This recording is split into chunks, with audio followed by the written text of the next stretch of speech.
ठीक है, तो ये रेक्टिफायर है। हम यहाँ पर डिस्कस कर रहे थे कि रेक्टिफायर क्या होता है। तो एक्चुअली एसी को डीसी में कन्वर्ट करने वाली एक इलेक्ट्रॉनिक डिवाइस होती है, ठीक है, जिसको हम रेक्टिफायर कहते हैं। और जिस प्रोसेस के द्वारा एसी को डीसी में कन्वर्ट करता है उसको हम रेक्टिफिकेशन कहते हैं, ठीक है।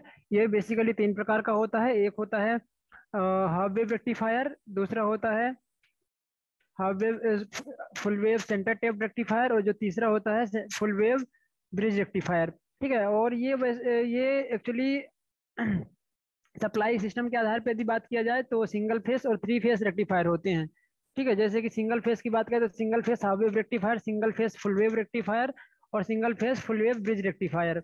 इसी प्रकार से थ्री फेस रेक्टिफायर होते हैं, three phase half wave rectifier, three phase full wave rectifier and three phase bridge rectifier, ठीक है। तो और भी रेक्टिफायर होते हैं डिफरेंट टाइप के, जो आपके सिलेबस में है वो है तीन टाइप के। एक है आपका जो रेक्टिफायर है वो है half wave rectifier, single phase half wave rectifier, दूसरा है single phase full wave centre tap rectifier, और जो तीसरा है full wave single phase full wave bridge rectifier, ठीक है। तो यहाँ पर हम आज की क्लास में डिस्कस कर रहे थे single phase half wave rectifier, ठीक है। तो हाफ वेव रेक्टिफायर ऐसे रेक्टिफायर होते हैं जो केवल हाफ साइकिल का ही उपयोग करके हमको आउटपुट प्रदान करते हैं। जबकि हम जानते हैं कि जो एसी होती है, एसी एक कंप्लीट साइकिल होती है, 360 डिग्री तक इसकी एक कंप्लीट साइकिल चलती है।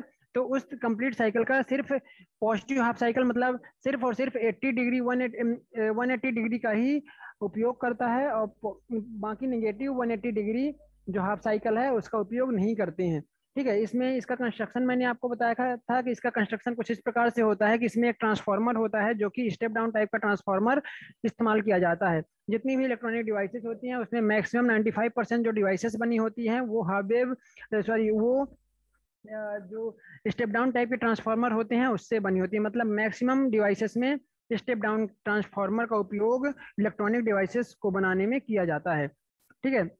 यहाँ पर देखेंगे प्राइमरी में हम क्या करते हैं कि एसी सप्लाई प्रदान करते हैं, और जो सेकेंडरी साइड में होता है ट्रांसफार्मर का, जो सेकेंडरी साइड होता है उसके सेकेंडरी के ऊपरी टर्मिनल, मतलब यहाँ पर आप S1 इसको मान लीजिए, इसको S2 मान लीजिए, तो S1 टर्मिनल पे हम डायोड डी कनेक्ट कर देते हैं, और इसके बाद में हम एक लोड को कनेक्ट कर देते हैं जो कि यहाँ पर रजिस्टिव लोड RL दिखाया गया है, ठीक है।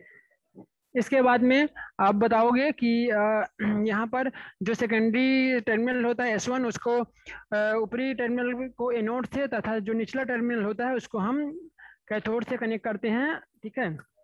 इसमें जो आई है ये करंट को डिनोट करता है, डी है डायोड, RL लोड रेजिस्टेंस है, ठीक है, और टी ट्रांसफॉर्मर।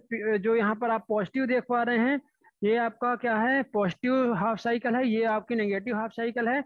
ये एसी है, इनपुट करा रहे हैं, हमको आउटपुट में यहाँ पर डीसी मिलता है। हालांकि प्योर डीसी हमको नहीं मिलता है आउटपुट में, ये इसमें कुछ एसी की अशुद्धियां भी होती हैं, ठीक है। एसी की अशुद्धि होने के कारण हम इस डीसी को पल्सेटिंग टाइप डीसी कहते हैं, ठीक है, पल्सेटिंग डीसी आउटपुट, ठीक है, पल्स के रूप में हमको मिलता है इसलिए हम इसको पल्सेटिंग डीसी कहते हैं। एक्चुअल जो प्योर डीसी होता है वो पल्स के रूप में ना होकर एक स्ट्रेट लाइन मिलता है, स्ट्रेट लाइन जो एक्स एक्सिस होता है उसके ऊपर स्ट्रेट लाइन मिलता है, जबकि यहाँ पर पल्स के रूप में है, ठीक है, यहाँ पर पल्स के रूप में है, इसलिए इसको क्या बोलते हैं, पल्सेटिंग डीसी बोलते हैं, ठीक है। इसके बाद में यहाँ पर आपको डायग्राम दिखाया गया है। यहाँ पर जब हम पॉजिटिव हाफ साइकिल अप्लाई किए तो पॉजिटिव हाफ साइकिल अप्लाई करने पे ये वाला जो है ये वाला टर्मिनल पॉजिटिव हो जाता है, और इसका जो सेकंड टर्मिनल ये वाला नेगेटिव हो जाता है। तो नेगेटिव किससे कनेक्टेड हो जाता है, नेगेटिव यहाँ से जाकर ये इसके साथ में कनेक्टेड हो जाता है, ठीक है। नेगेटिव यहाँ से इससे कनेक्टेड होता है तो यहाँ नेगेटिव आ जाएगा, जो एनोड कैथोड है वो नेगेटिव, और जो आपका एनोड है वो पॉजिटिव से कनेक्ट हो जाता है। तो ये फॉरवर्ड बायस में चला जाता है, कंडक्शन करता है। तो पॉजिटिव हाफ साइकिल अप्लाई करने पे हमको पॉजिटिव हाफ वेव प्रदान करता है आउटपुट में। फिर कुछ समय पश्चात अब जब ये साइकिल यहाँ से यहाँ तक चल गई, अब आगे चलेगी ये साइकिल नेगेटिव की ओर यहाँ पर अप्लाई होता है।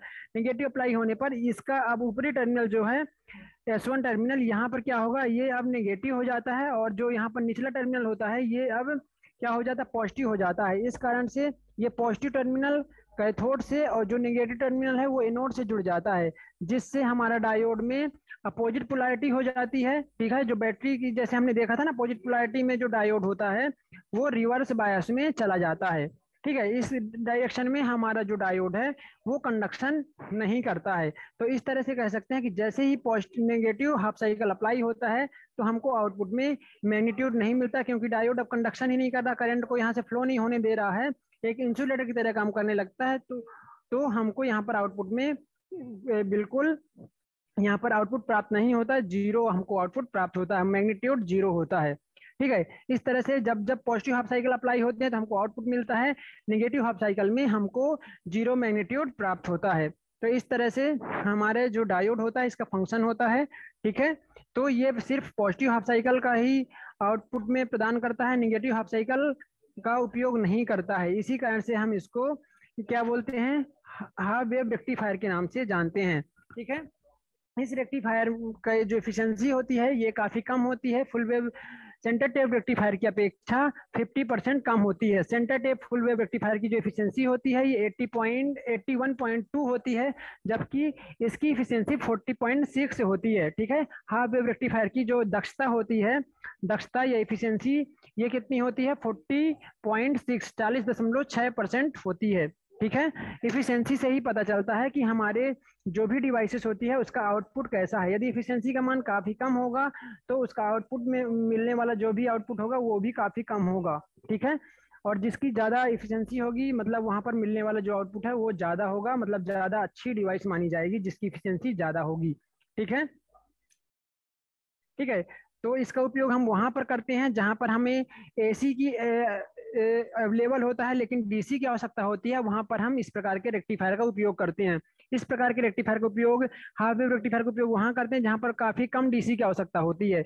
बाकी जहां पर ज्यादा डीसी की आवश्यकता होती है, ठीक है, ज्यादा डीसी पावर की आवश्यकता होती है, वहां पर हम फुल वेव रेक्टिफायर या फुल वेव ब्रिज रेक्टिफायर का उपयोग करते हैं। ठीक है, इनका उपयोग छोटे छोटे जो भी हमारे ट्रांजिस्टर हैं, हमारे जो डिवाइस हैं, एलईडी है, ठीक है, कंप्यूटर है, ये ऐसे जगहों पे हम इनको एसी से डीसी में कन्वर्ट करने के लिए इस्तेमाल करते हैं। ठीक है,